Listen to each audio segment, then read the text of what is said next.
महायुतीच्या महाविजयानंतर राज्यामध्ये आता सत्ता स्थापनेच्या हालचालींना वेग आलाय। राष्ट्रवादीच्या नवनिर्वाचित आमदारांची आज मुंबईमध्ये एक बैठक बोलावण्यात आली आहे। आमदारांच्या बैठकीत अजित पवारांच्या अभिनंदनाचा प्रस्ताव मांडला जाईल।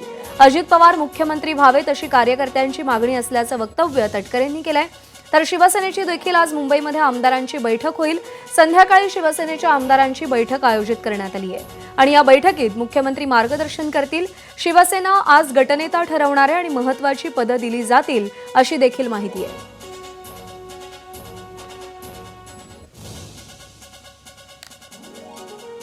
विधिमंडळ राष्ट्रवादी काँग्रेस पक्षाची बैठक आम्ही त्या ठिकाणी बोलवलेली आहे। नेता निवडीची जी काही प्रक्रिया असते, मित्र पक्षाची चर्चा करण्याच्या संदर्भातले जे काही विचारविनिमय असतात त्या संदर्भामध्ये त्या ठिकाणी आम्ही चर्चा करणार आहोत आणि एकमताने त्या संदर्भातला निर्णय त्या ठिकाणी होईल। पण आम्हाला सर्वांनाच वास्तविकतेची जाणीव आहे की 26 तारखेच्या आत राज्यामध्ये सरकार त्या ठिकाणी गठीत करणं घटनेने अत्यावश्यक असल्यामुळे त्या संदर्भातल्या हालचाली एका 48 तासामध्ये नक्कीच त्या ठिकाणी होईल।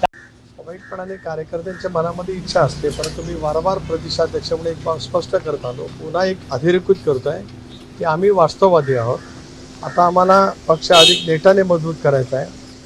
सरकारमधला सहभाग बहुजनांच्या व्यापक हितासाठी करायचा, हे चव्हाण साहेबांनी दिलेलं मूलमंत्र लक्षात ठेवून आम्ही त्या ठिकाणी काम करतो।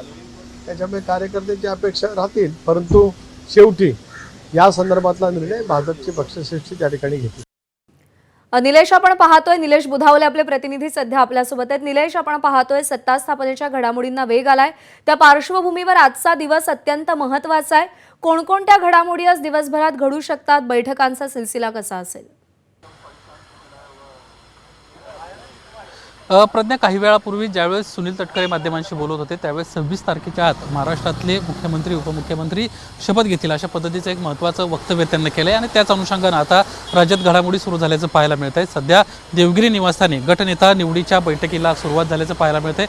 अजित पवारांचे सर्व नवनिर्वाचित आमदार देवगिरी निवासस्थानी सकाळपासून पोहोचत आहेत आणि या ठिकाणी या बैठकीमध्ये ते सामील होताना पाहायला मिळणार आहेत। आजची प्रामुख्यानं जर बैठक आपण पाहायला घेतलं तर त्याच्यामध्ये मुख्य प्रतोद आणि इतर पदाधिकारी, महत्त्वाचं गटनेते, या 3 महत्त्वाच्या पदांची या ठिकाणी नियुक्ती होणार आहे। पुन्हा एकदा अजित पवारांनाच गटनेते केलं जाईल अशा पद्धतीची माहिती विश्वसनीय सूत्रांनी दिली आहे। काही वेळापूर्वीच या बैठकीला सुरुवात झालेली आहे। ज्या पद्धतीनं इकडं अजित पवारांच्या निवासस्थानी बैठक चालू आहे त्याच पद्धतीनं आज संध्याकाळी एकनाथ शिंदेंच्या शिवसेनेची देखील ताज लँड्स एंड या ठिकाणी बैठक पार पडणार आहे।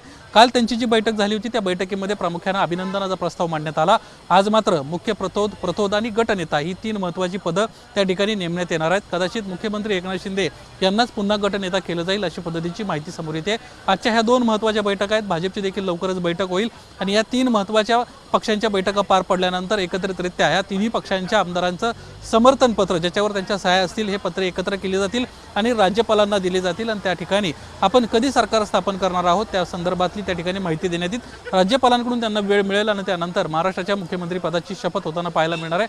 महत्त्वाची आता या सर्व घडामोडींच्या बाबतीत एक महत्त्वाची बाब अशी आहे की मुख्यमंत्री पदाची नेमकी शपथ कोण घेणार हे पाहणं महत्त्वाचं राहणार आहे। कारण भाजपचा ज्या पद्धतीनं विजय झालेला आहे, साधारणपणे 100 पेक्षा जास्त, 130 पेक्षा जास्त भाजपचे आमदार आहेत।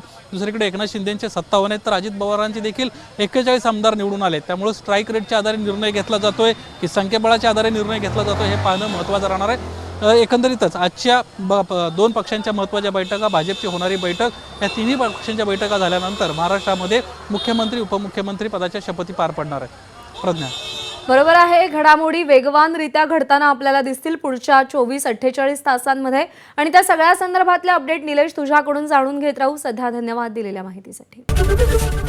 एबीपी माझा, उघडा डोळे बघा नीट।